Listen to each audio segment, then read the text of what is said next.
Lampe Aladina. Eine wunderschöne Fontänenbatterie mit 8 Schuss. Das Ding hat 85,8 Gramm NEM, was ich mir schwer vorstellen kann, weil da ja noch die Fontäne mit bei ist.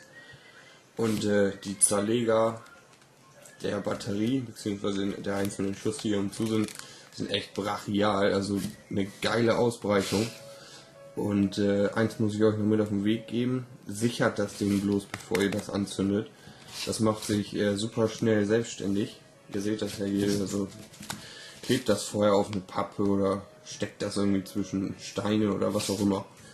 Ja, sonst gibt es eigentlich nicht mehr viel dazu zu sagen. Liegt so in der Preiskategorie 3 Euro circa.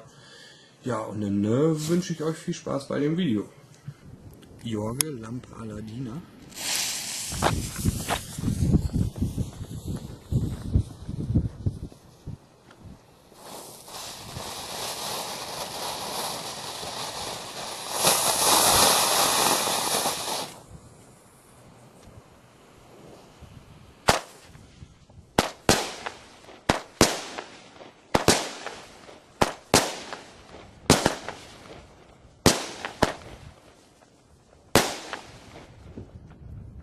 Sehr geile Blinker.